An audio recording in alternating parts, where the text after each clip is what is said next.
Kita belajar yang penting-penting aja ya. Nanti sisanya kalian bisa baca sendiri. Karena berdasarkan pengalamanku nanti ketemu saya di rumah sakit kalian juga gak ingat.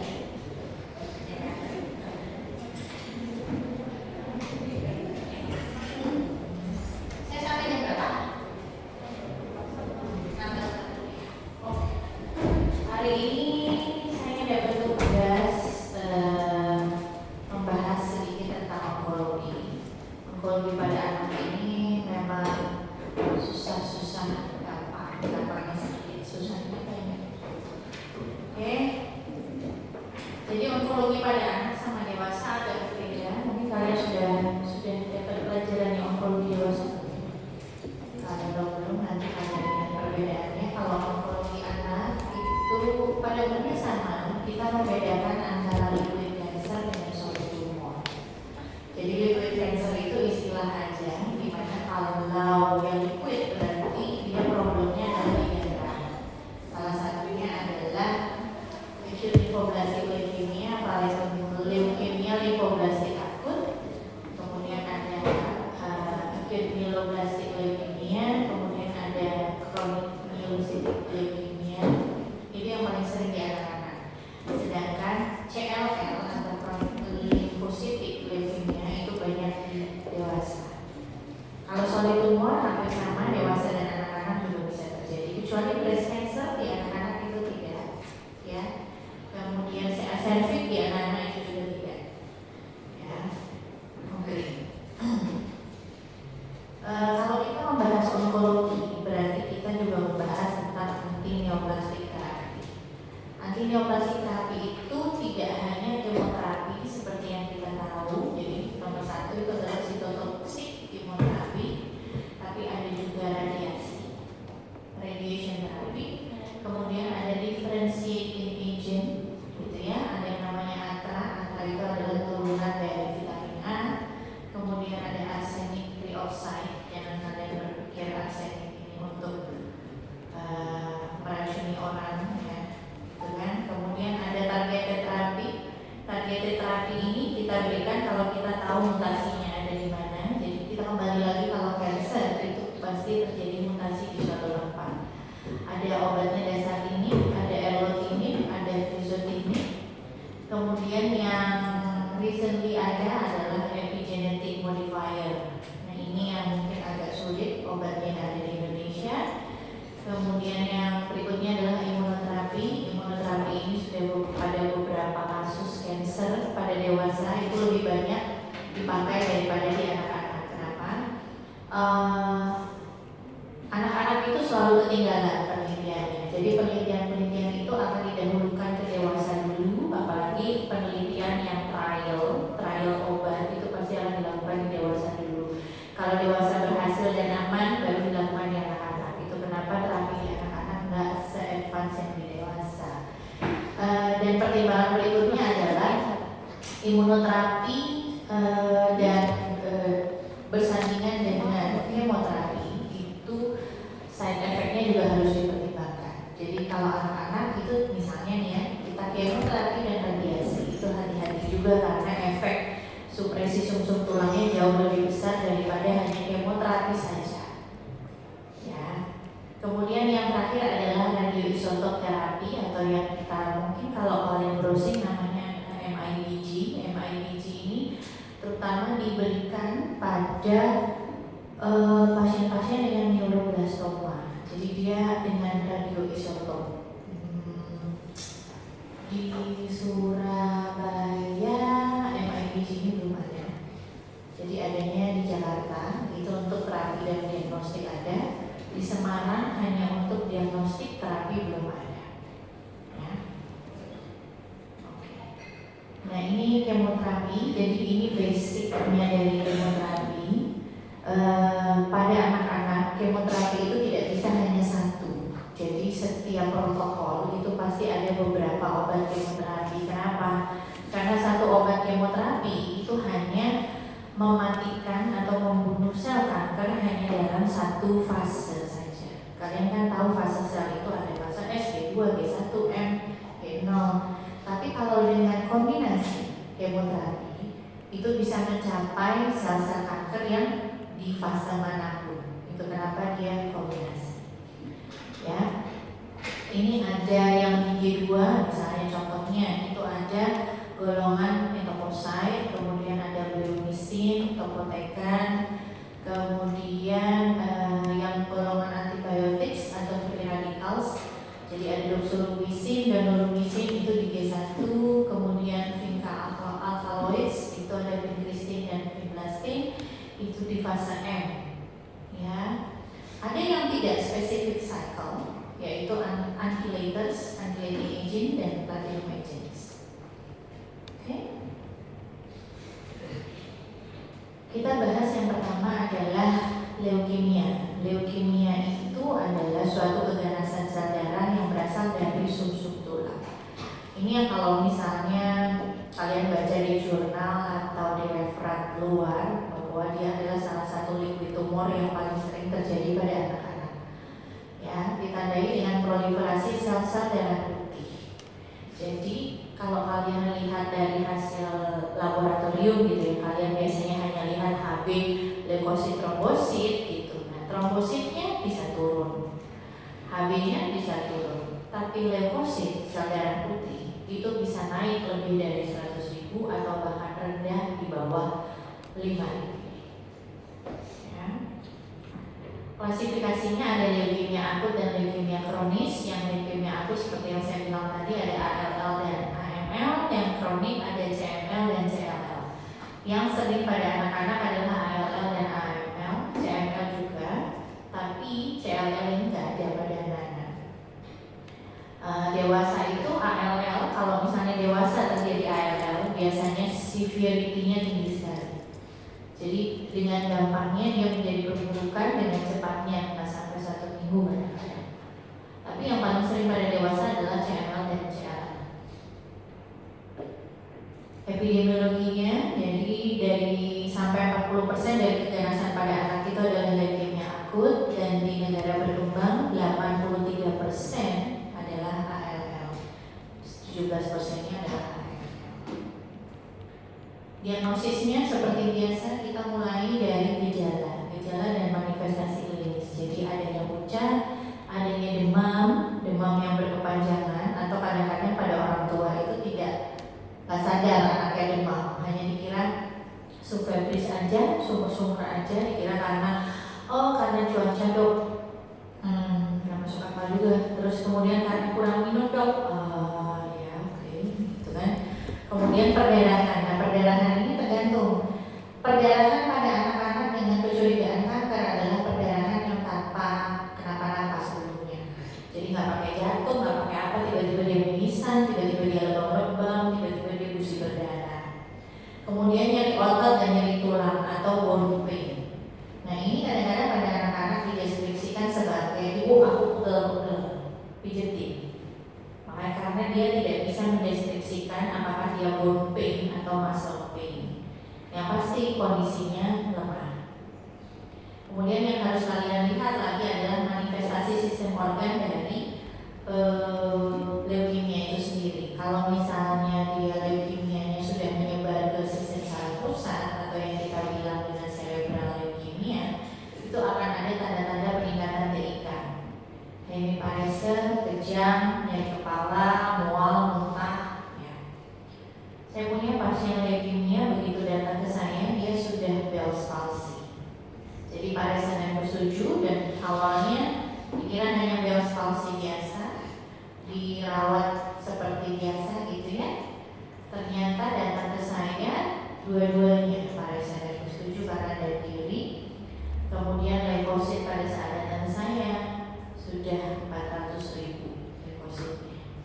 Jadi itu jelas-jelas bukan hanya Bell's palsy. Jadi kalian kalau misalnya menerima pasien dengan gangguan sistem saraf, jangan lupakan penyakit-penyakit saya, onkologi, ya. Karena kadang-kadang dia bukan hanya sistem saraf perifer biasa yang terkena.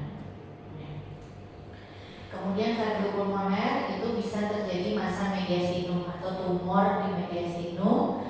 Kemudian kalau tumor yang menekan vena cava superior akan ada namanya sindroma vena cava superior. Sindroma vena cava superior itu penekanan Dan itu salah satu emergency di bidang onkologi pediatri, di mana anaknya akan stridor, anaknya akan sesak, kemudian lehernya membuka, dan itu gampang sekali terjadi pembutuhan airway. Ya. Kemudian di mata, perdarahan retina paling sering ini terjadi pada anak-anak dengan leukosit yang di atas 100.000. Jadi namanya adalah leukostasis. Jadi leukostasis itu juga salah satu kegawat daruratan emergency di bidang onkologi anak. Kemudian muskuloskeletal, apakah ada nyeri-nyeri di suatu tempat. Kemudian di genitalnya adalah testis. Pada anak-anak laki, kalau misalnya dia mengalami leukemia, kalian harus lihat testisnya itu ada pembesaran atau tidak. Kalau memang ada, berarti dia problemnya tidak hanya di bone marrow, tapi juga di testikular. Jadi kalau akut limfoblastik leukemia itu bisa di 3 tempat, di bone marrow plus testis plus cerebral. Kalau misalnya sudah diterapi, tapi ternyata ada keluhan lagi, supresi bone marrow, ada keluhan di testis, ada keluhan di sistem saraf pusat, itu berarti kita bilangnya adalah relapse. Leukemia yang relapse, tapi relapse di mana? Apakah bone marrow, apakah cerebral relapse atau testicular relapse? Kemudian yang berikutnya adalah di GI tract. GI tract ini gampang sekali pada anak-anak leukemia itu. Jadi kalian yang berpikir kalau GI itu hanya karena problem anatomikal yang lain, ya. Salah satunya kalian harus pikirkan adalah ada massa di kolon atau multiple lymphadenopathy di mesentery. Saya punya pasiennya, ini sekarang lagi latihan, dia datang dengan HB3, kemudian perdarahan darah dari anusnya, dan dari pemeriksaan CT scan-nya didapatkan multiple lymphadenopathy di sekitar sepanjang mesentery. Gitu. Oke. Diagnosisnya dari apa? Dari bone marrow aspiration. Jadi aspirasi sumsum tulang. Kemudian dilihat morfologinya. Selnya apa? Apakah limfoblas? Apakah myeloblas? Kemudian immunophenotyping. Immunophenotyping ini adalah pemeriksaan yang lebih advance daripada bone marrow aspiration. Jadi bone marrow aspiration ini diperiksakan 2. Jadi secara morfologi dan immunophenotyping. Secara morfologi kita hanya bisa lihat sel-sel jenisnya seperti apa di bawah mikroskop setelah dicek. Tapi immunophenotyping dia bisa melihat CD19 positif atau tidak, CD34 positif atau tidak, karena itu akan mengarahkan misalnya acute lymphoblastic leukemia. Nanti kalau kita akan melihat bahwa CD34 positif, CD33 positif, dia ke arah lymphoblastic atau ke arah myeloid. Myeloid berarti dia AL sama. Kalau misalnya dia ALL, lymphoblas, lymphoid, berarti nanti akan keluarnya apakah ini B cell atau T cell. Karena nanti protokolnya akan berbeda. Ini WHO klasifikasinya, klasifikasi dari WHO untuk ALL, ya. Jadi ada BALL. Nah, ini yang saya bilang untuk mendapatkan obat-obat tertentu kita harus memeriksakan namanya BCR-ABL1 atau Philadelphia chromosome. Nah, itu di beberapa rumah sakit, baru beberapa rumah sakit yang bisa mengerjakan baik secara kualitatif maupun kuantitatif, ya. Jadi kalau ALL itu dibedakan menjadi B dan T. ALL, ya. Kalau di ALL itu biasanya gangguannya di sini secara genetik abnormalities, tapi kita tidak bisa mengerjakannya sampai sejauh ini. Ya, di Indonesia belum. Oke.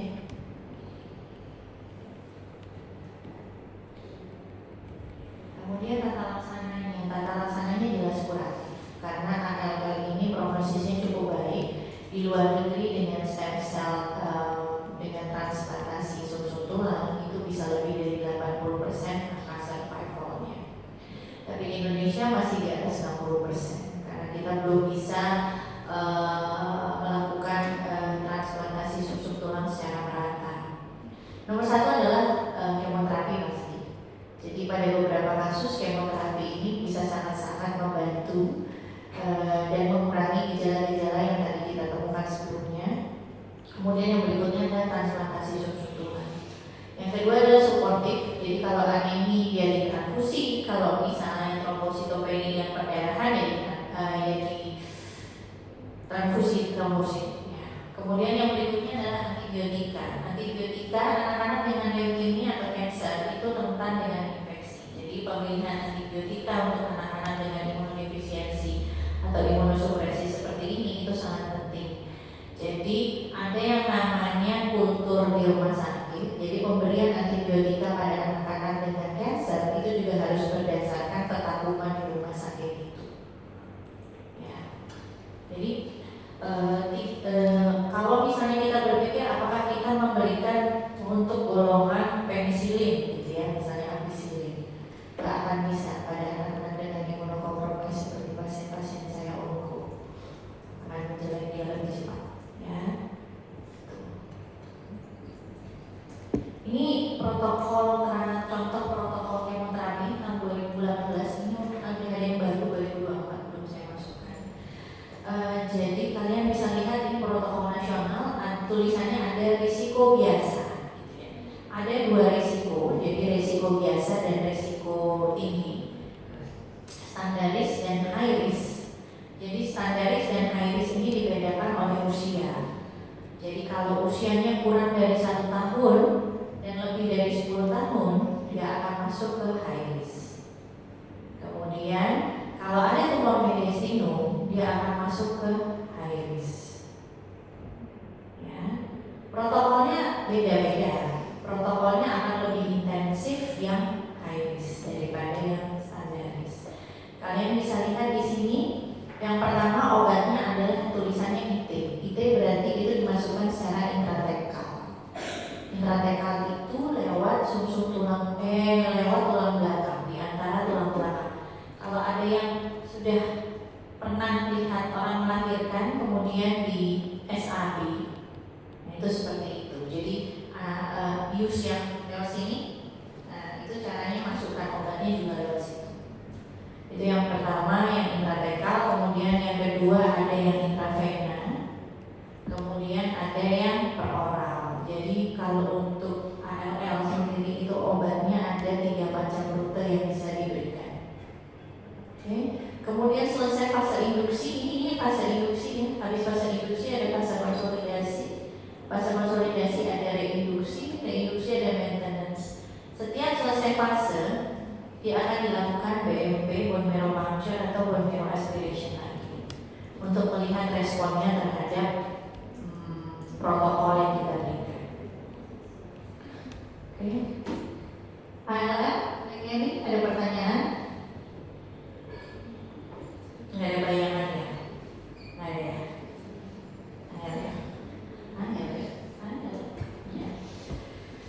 Oke, berikutnya kita ngomong masalah limfoma maligna. Limfoma maligna suatu keganasan primer dari kelenjar limfe. Jadi dari ujung kepala ke ujung kaki itu kelenjar limfe ada. Jadi benjolannya mau di mana aja bisa. Secara histopatologi dia terbagi 2, Hodgkin dan non-Hodgkin. Ya, gambar yang sebelah ini yang menunjukkan di mana aja kelenjar limfe. Paling sering terjadi adalah di cervical, ya. Kemudian mediastinal dan para aorta. Paling sering. Kalau cervical kelihatan, benjolan kelihatan. Mediastinal ini susah. Dia akan terlihat kalau sudah ada gejala. Sama seperti CA paru pada dewasa. Jadi dia akan ada gejala batuk, kemudian sesak, nafas berat, itu di mediastinal. Para aortik yang susah. Ya. Para aortik ini dia di area di dekat abdomen, para aortik dan lihat. Jadi kalau dia tidak mengganggu organ-organ sekitarnya, tidak akan ada gejala. Sampai dia mengganggu organ-organ sekitarnya. Contohnya beberapa pasien saya menjadi konstipasi. Jadi ternyata konstipasi, kemudian makannya jadi tidak bisa banyak, ternyata ada penekanan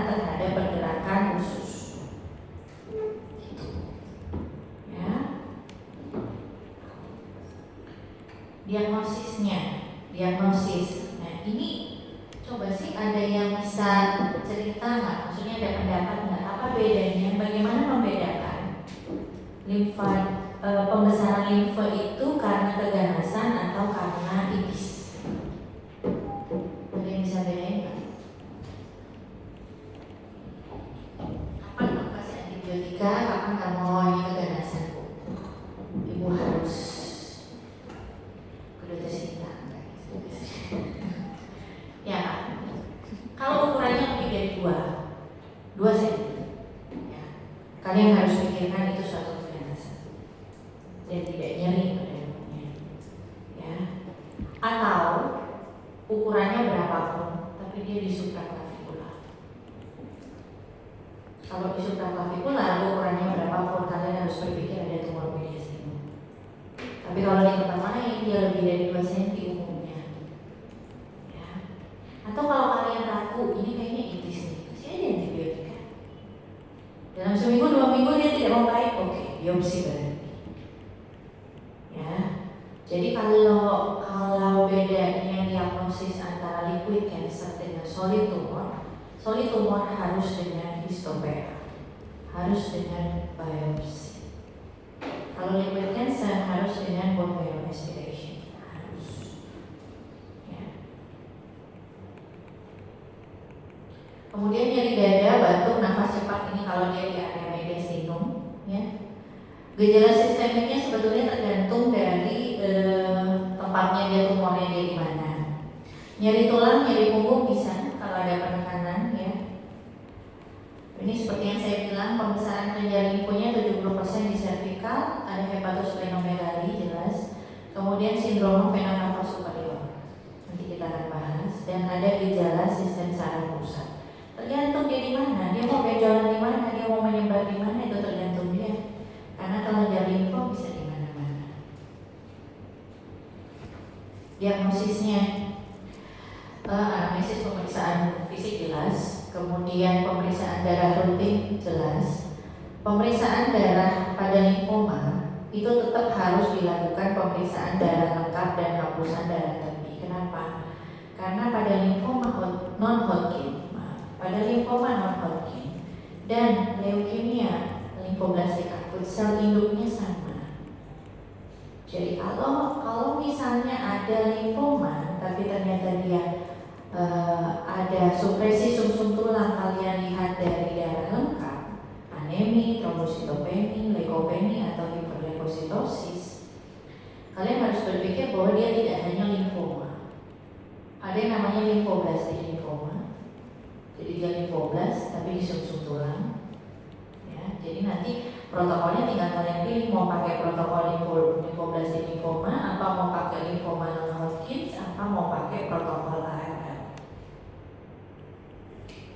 Susah ya, ada bayangnya. Kemudian yang berikutnya adalah pemeriksaan kimia darah. Kimia darah atau yang saya bilang juga tambahannya adalah tumor marker.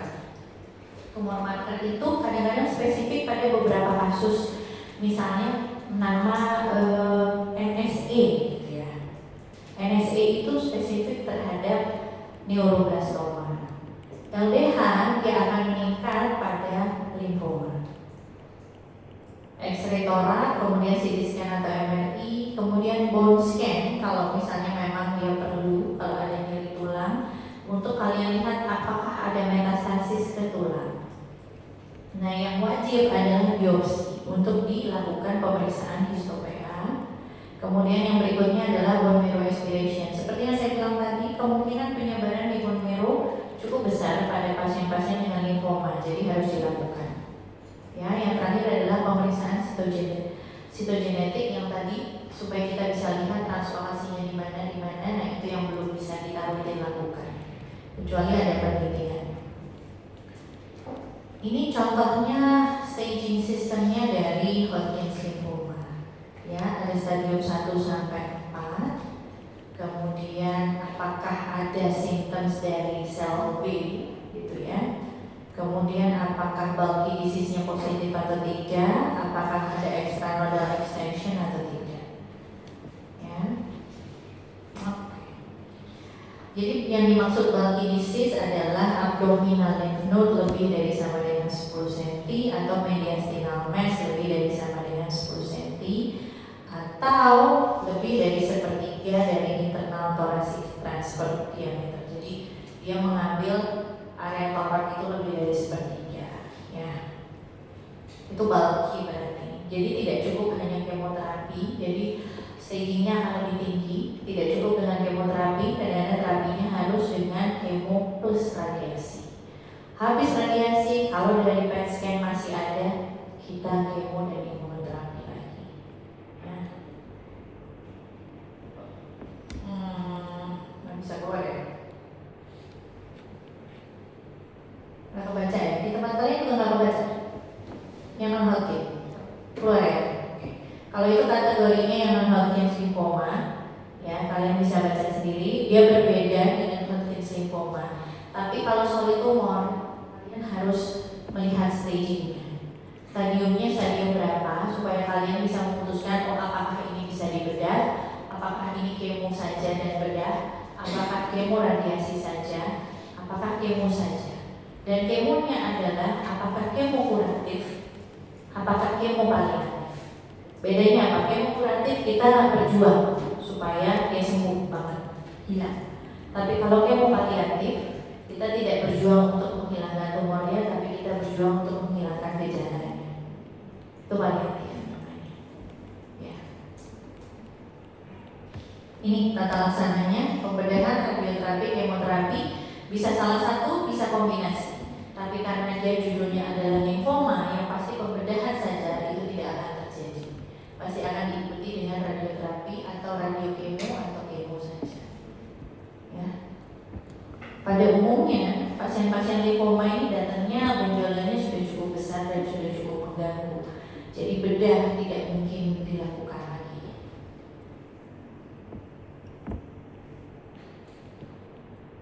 Berjalan saya kosong, habis berarti.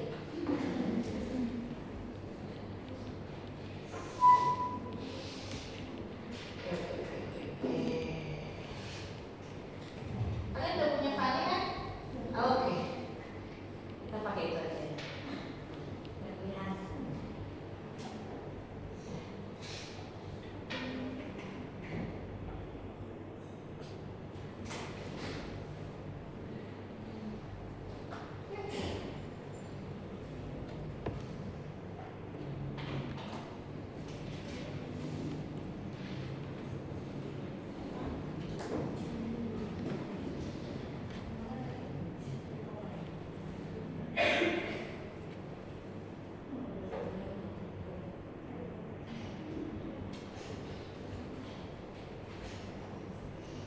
Lanjut kategori non-Hodgkin ya.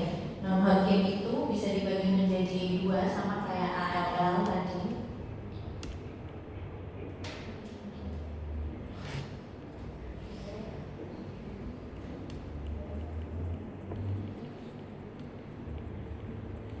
Kelihatan ya?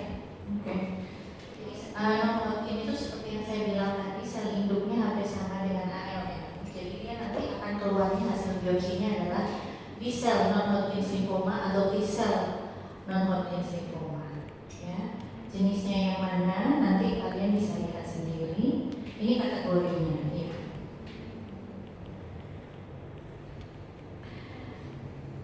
Ini tata laksananya. Ada klasik terapi Hodgkin. Ini Hodgkin lagi kembali. Jadi nanti setelah staging dia akan dibagi lagi menjadi grup resiko. Nah ini pilihan terapinya, ada VAMP, COPP, banyak ya protokolnya, banyak sekali. Jadi pemilihannya nanti tergantung keyakinan dokternya masing-masing. Keyakinan masing-masing atau gini, jadi kita harus lihat klinisnya dulu, kira-kira yang cocok yang mana. Dan tujuan kita kemoterapi kan bukan untuk mempercepat dia menghadap Tuhan Yang Maha Esa kan. Jadi tujuannya adalah untuk menyembuhkan. Jadi bukan untuk menambah penderitaan gitu ya. Itu pemilihannya begitu. Basicnya seperti itu. Kalau kalian bingung apa sih ABV ini apaan sih? Itu ada singkatannya di bawah. Itu singkatan masing-masing obat. Jadi obatnya diberikan setiap misalnya 6 siklus 5 5 siklus, 3 siklus itu ada pilihannya sendiri. Terlalu banyak center yang meneliti masing-masing protokol, jadi akhirnya protokol yang beredar juga cukup banyak. Tapi kalau misalnya kalian mau belajar lebih lanjut ya kali aja ya. Ada yang tiba-tiba kesambet apa gitu, biar dong saya belajar sama temanku, boleh aja. Oke, diploma selesai. Kita lanjut neuroblastoma ya. Neuroblastoma atau yang disebut ganglioneuroblastoma atau ganglioneuroma itu adalah tumor embrional dari sistem saraf simpatis yang berasal dari primitif neural crest. Tumor padat ini klinisnya bervariasi tergantung tumornya di mana. Tergantung di mana. Epidemiologi ini kalian baca sendiri. Ini gejala klinisnya bervariasi tergantung lokasi tumor primernya dan ada atau tidaknya metastasis. Dapat berasal dari setiap tempat sepanjang sistem saraf simpatis. Bedanya sama limfoma kan dia kelenjar getah ini. Kalau ini saraf bisa di mana-mana. Tapi 65% ada di rongga abdomen. Kalau ada anak-anak dengan mass di abdomen, yang pertama kalian bisa pikirkan adalah mungkin neuroblastoma, atau yang kedua adalah Wilms tumor. Ya. Oke. Tumor lokasi yang pertama adalah di orbital. Orbital itu akan kelihatan dia seperti raccoon eyes. Saya nggak ada gambarnya. Jadi dia ada periorbital ekimosis. Dia kayak habis diubukin. Tapi cuma satu mata aja kan, kadang-kadang dua-duanya. Ya. Kalau abdomen seperti yang tadi pada limfoma juga distended, kemudian konstipasi, kemudian urinary retention. Saya punya pasien terakhir datang ke saya itu sudah stadium late stadium. Dia datang anak umur 7 tahun, neuroblastoma yang ternyata diawali dengan tumor di kepala. Tumor di kepala, kemudian dilakukan radiasi, tapi ternyata lupa kalau itu neuroblastoma, mainnya bukan di kepala, tapi di abdomen. Akhirnya datang ke saya dengan retensio urin, retensio alfi, jadi dia tidak bisa pipis, tidak bisa pup. Kemudian sudah raccoon eyes, ya, jadi matanya sudah itu. Kemudian ada metastasis di spine, jadi dia paraparesa inferior. Jadi kalau kalian mendapatkan anak-anak dengan tumor, misalnya kalian lihat benjolannya di kepala, kalian harus berpikir itu tumor primernya betul di situ, karena bisa jadi bukan tumor primer di situ. Ya. Diagnosisnya kembali lagi berdasarkan histoPA, ya. Kemudian dilakukan BMA ya, karena sangat sering neuroblastoma ini ada penyebaran di sumsum tulang. Gambaran yang khas adalah pseudoroset dengan peningkatan jaringan ikat dan retikulin. Nah, neuroblastoma ini terapinya atau diagnosisnya bisa dilakukan dengan MIBG scanning, meta-iodobenzil guanidin. Jadi tergantung iodinnya itu I131 atau I123. Ya, bisa digunakan sebagai terapi, bisa digunakan sebagai alat untuk diagnosis. Kemudian yang berikutnya adalah penanda tumor. Penanda tumor yang bisa dilakukan adalah NSA. NSA itu di darah, kemudian VMA. VMA itu di urin, vinyl mandelic acid. Balik lagi penentuan stadium. Ya, ini risk classification-nya dari neuroblastoma dari stadium 1 sampai 4S. Ya, kalian belajar sendiri.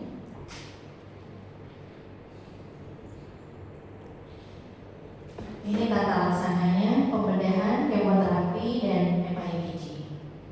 Ya, kalau tumornya kecil, bedah silakan supaya tidak mengganggu yang lainnya, tapi habis itu harus dilanjutkan dengan kemoterapi sistemik dan MIBG. Kemudian bagaimana prognosisnya? Prognostic factor-nya of neuroblastoma ini ada yang di bawah, ya. Jadi nanti dia poorly differentiated atau tidak. Nah, yang nggak bisa kita lakukan itu yang pemeriksaan genetik di bawah. Itu yang sulit. MICN itu di luar negeri sudah cukup rutin dilakukan, tapi di kita belum bisa kecuali penelitiannya. Di kita semua terkait biaya. Ya udah selesai. Oke. Next, Wilms tumor. Oke, saya cepat selesai ya. Wilms tumor ganas embrional ginjal pada anak-anak. Nama lainnya adalah nefroblastoma atau embrional renal. Adanya massa besar di abdomen pada anak-anak usia 1 sampai 5 tahun. Jadi jangan lupa kalau misalnya anak ini usia 1 sampai 5 tahun ada massa di abdomen, jenis anaknya baik-baik aja. Hati-hati itu Wilms tumor. Ya, gejala lainnya dari Wilms tumor adalah 1 hipertensi, 2 hematuri. Jadi massa di abdomen, kemudian ada hematuri dan ada hipertensi. Jadi nomor 1 adalah Wilms tumor pada anak-anak usia 1 sampai 5 tahun. Jangan lupa ya. Oke. 80% pada anak kurang dari 6 tahun, puncak insidensinya 2 sampai 4 tahun. Laki-laki dan perempuan hampir sama, tidak ada hubungannya dengan apa-apa. Nah, ini yang translokasinya atau imprinting atau heterozygosity ini nice to know aja. Ya, ini gangguan kromosom yang terjadi. Gejala klinisnya nomor 1 adalah tumor abdomen. Ya, namanya di ginjal nggak mungkin jadi tumor mediastinum, ya kan? Tumor abdomen, hematuria, hipertensi. Gejala lainnya kalau hematurianya sampai masif dia akan anemi, kemudian penurunan berat badan, kemudian infeksi saluran kemih bisa berulang, kemudian ada demam, malaise, anoreksia, pada umumnya gejala-gejala penyakit kronis. Ya.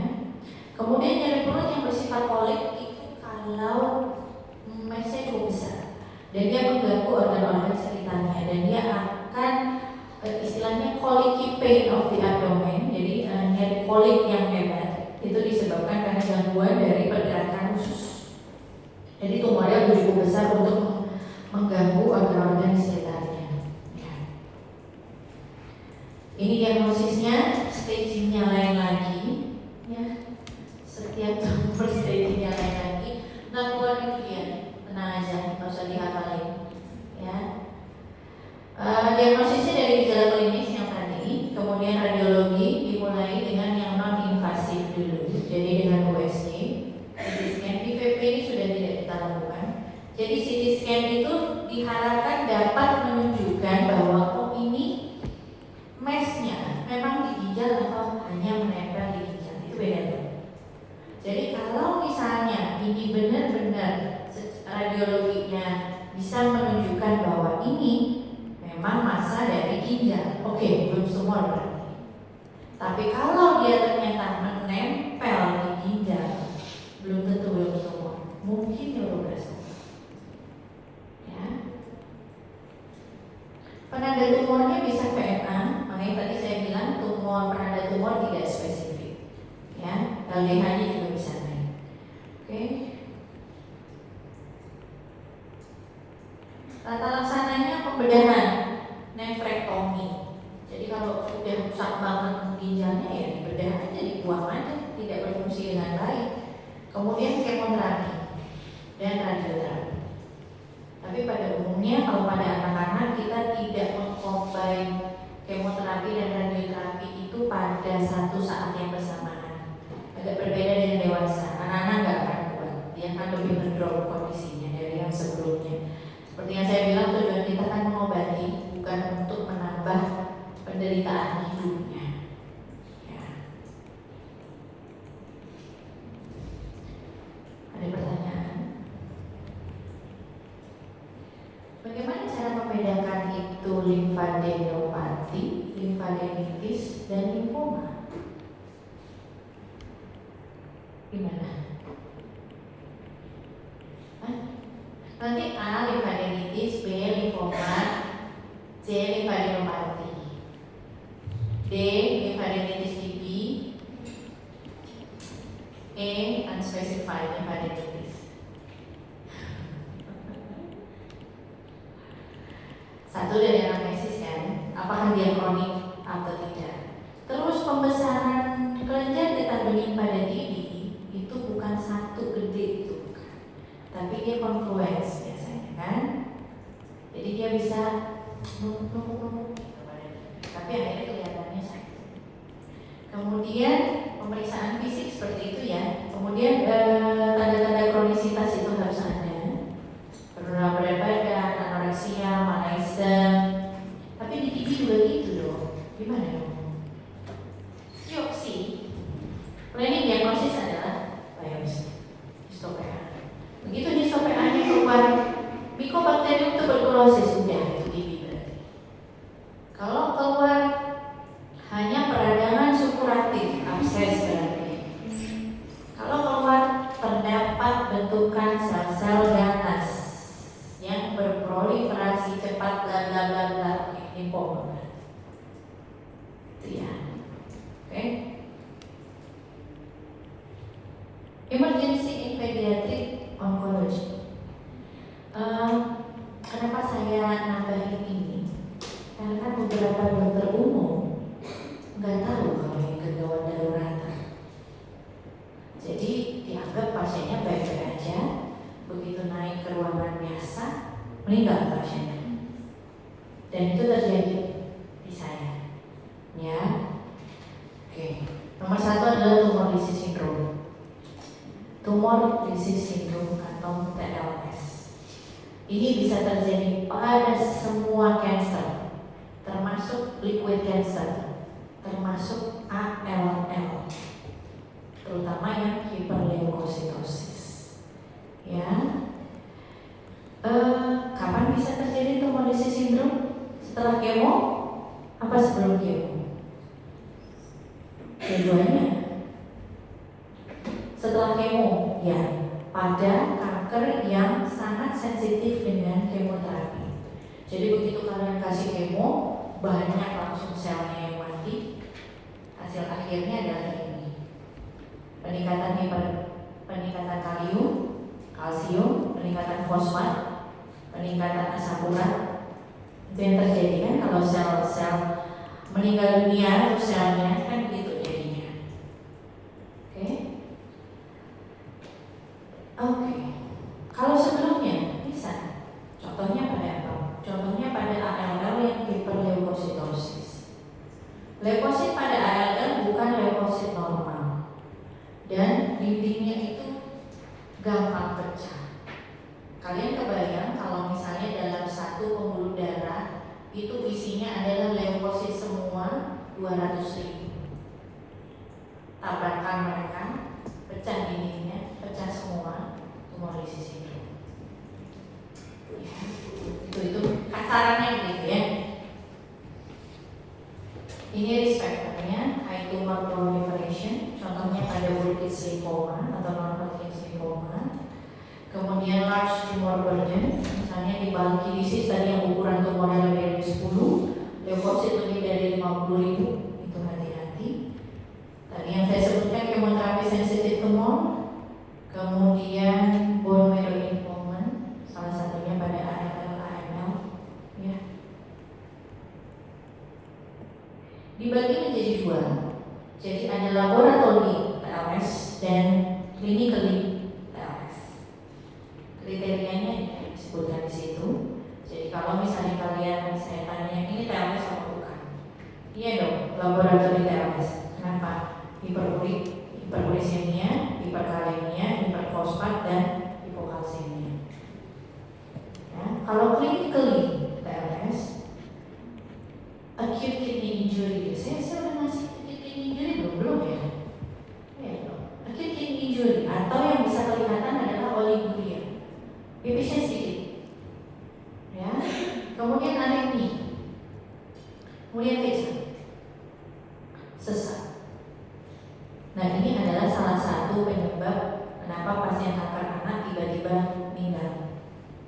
Itu. Dia kan baik-baik saja kok, gitu. Tapi tiba-tiba sudden death. Ya, karena tumor lysis syndrome ini yang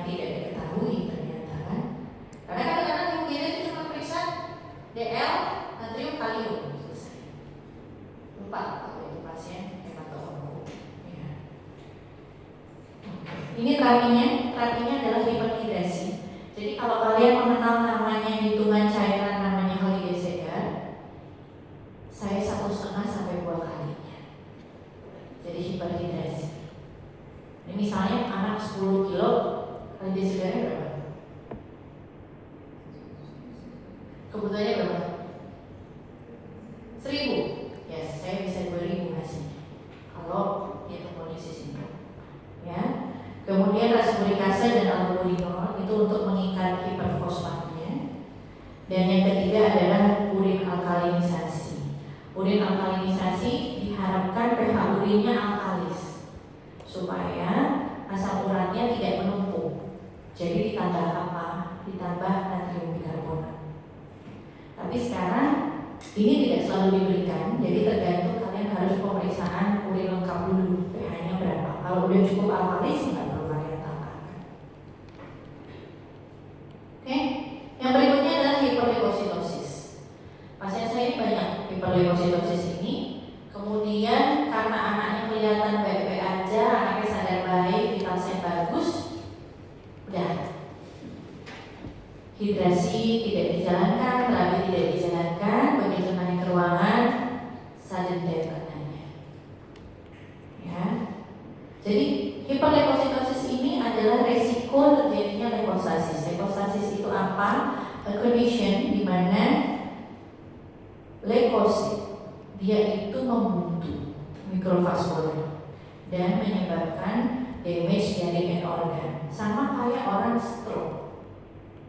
Kalau orang stroke itu langsung begitu. Kalau kena pembuluh darah tertentu, kalau pembuluh darah kardiak yang kena aritmia, sudden death. Kalau pembuluh darah ginjal yang kena acute kidney injury dia, oliguria sampai anuria. Oke, kalau dia kena di otak, stroke di perdarahannya. Kalau kena di mata, perdarahan retina atau neuritis optika. Gak bisa lihat dia buta permanen. Ya. Oke. Clinical presentation-nya tergantung dari mana, secara neurologi, pulmonary, sistemik, ini kalian baca sendiri, ya. Bisa dilihat dari mana? Dari non-contrast CT atau MRI. Non-contrast. Ya. Apa yang harus diperiksa? Analisis gas darah, kemudian foto toraks dan non-contrast CT. Ya. Obatnya apa? Oksigenasi kalau dia sesak, anti kejang kalau dia kejang, ya. Rapid cytoreduction berarti harus segera diberikan kemoterapi. Jadi diagnosis tetap harus berjalan. Apakah hiperleukositosis dengan kondisi anak jelek kita tidak BMA? Kita tetap BMA untuk diagnosis. Karena kalau kalian hanya hiperhidrasi saja, dia tidak akan membunuh penyebabnya. Ya. Ada namanya leukofaresis juga. Leukofaresis itu dia itu seperti alat HD cuci darah. Kalau kalian pernah lihat alat cuci darah, mengeluarkan darah, leukositnya dikurangi, dikembalikan lagi. Itu leukofaresis. Kemudian hati-hati kalau misalnya leukositnya lebih dari 100.000 tapi HB-nya rendah. Kalau HB-nya di bawah 7 atau di bawah 6, oke, kita pikirkan untuk transfusi darah merah. Tapi kalau tidak usah diberikan. Karena hiperleukositosis itu sudah menyebabkan hiperviskositas darah. Kalian tambah lagi red blood cell, tambah hiperviskositas, tambah risiko untuk leukostasisnya tambah besar. Oke?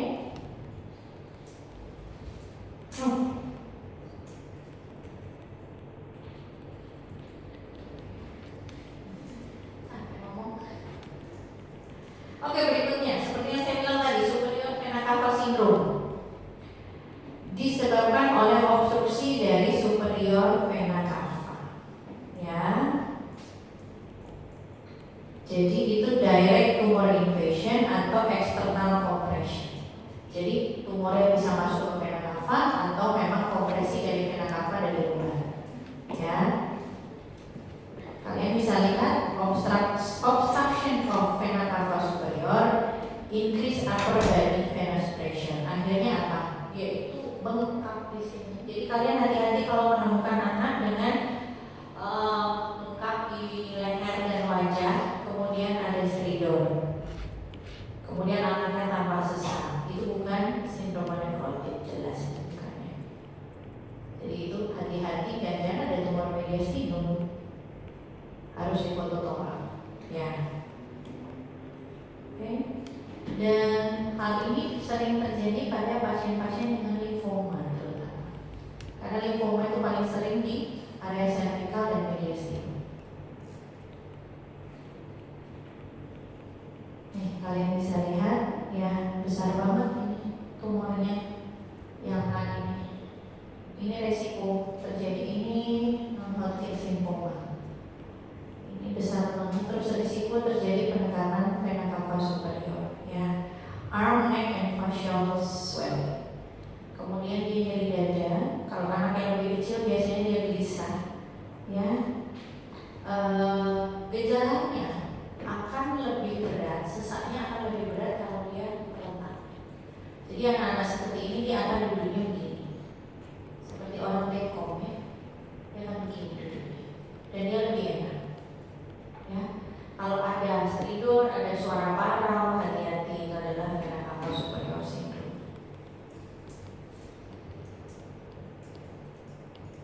Terakhirnya apa?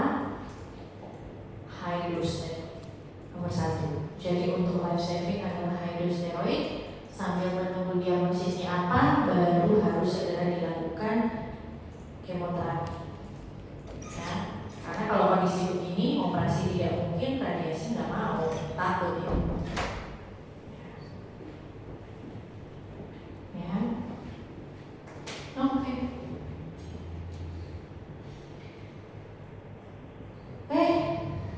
Enggak, sudah? Oke, febrile nephropathy berikut. Ini yang sering kelewatan nih. Pasien saya terakhir meninggal di ruangan karena ini. Jadi yang seperti yang saya sampaikan terakhir itu kan yang dilihat hanya KB, leukosit, trombosit, ada namanya neutrophil, absolute neutrophil count, ya. Itu kalau rendah, kurang dari 500, itu namanya severe neutropenia. Kalau ada demam, namanya febrile neutropenia. Dan ini paling sering terjadi pada anak-anak dengan kanker, baik sebelum ataupun sesudah menerima kemoterapi. Dan yang pasti akan terjadi di situ terjadi infeksi bakterial berat. Kalian kebayang neutrofil itu kan kayak tentara di dalam darah. Dia akan bekerja kalau ada infeksi. Nah, sedangkan normalnya adalah di atas 2.500 dan dia hanya punya di bawah 500. Kalau misalnya ada infeksi, bagaimana dia bisa melawan semua bakteri itu kalau tentaranya nggak cukup? Logikanya begitu. Akhirnya kalau kita tidak memberikan penanganan antibiotika yang tepat, baik satu dosis atau misalnya kombinasi, anaknya akan jatuh ke sepsis berat dan akhirnya shock septic dan meninggal. Itu yang sering terjadi. Kalau di luar negeri, anak-anak dengan febrile neutropenia seperti ini dia akan ada di ruangan khusus dan kita masuk ke sana pun kita dengan pakaian khusus. Jadi disemprot kanan kiri depan belakang. Tapi di kita dengan semua sarana yang terbatas, ya begitulah. Ya, oke. Jadi selain bakteri, ada virus juga, ada jamur juga. Yang sulit adalah virus. Ya, pemeriksaan PCR virus belum banyak bisa dilakukan. Ya, kalau antibiotika itu bisa kita evaluasi, tapi begitu viral infection apapun, pasien saya nggak ada yang survive. Jadi pasien dengan kemoterapi hemofilus influenza, pasien dengan kemoterapi COVID, jelas kemudian pasien saya dengan kemoterapi Dengue,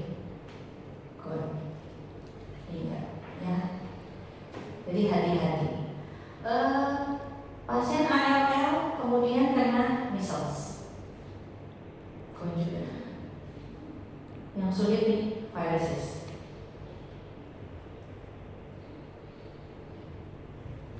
Oke, berikutnya adalah spinal cord compression and increased cranial pressure.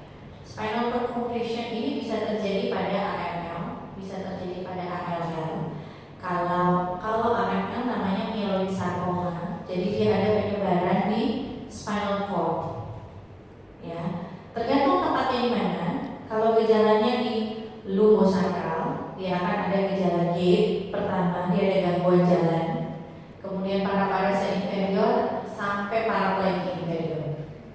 Retensio urin, retensio alvi itu jelas terjadi. Ya, yang dirasakan pertama pasti nyeri sekali anak-anak cancer ini. Oke. Kalau ada peningkatan cranial pressure, apa yang terjadi? Anaknya pasti akan mual, muntah, hipertensi, bradikardi. Ya, hati-hati.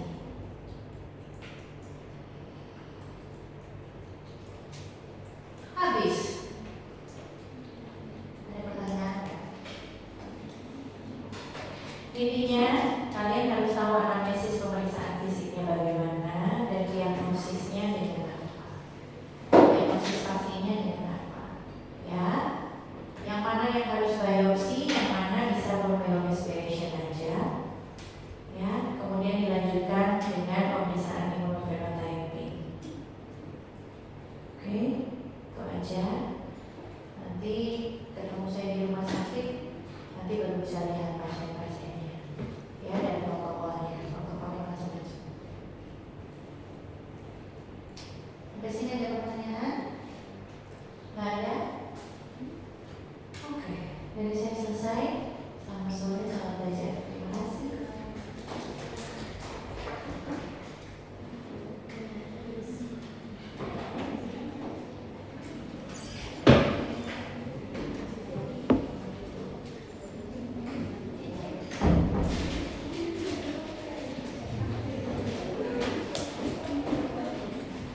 Ayo gimana?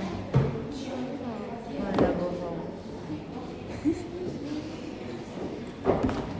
Tanyain tadi. Tadi dipanggil ya? Sudah, makanya kamu tak tanyain kamu dari mana? Dengerin lagi ya recordnya kamu cerita gitu. Makasih.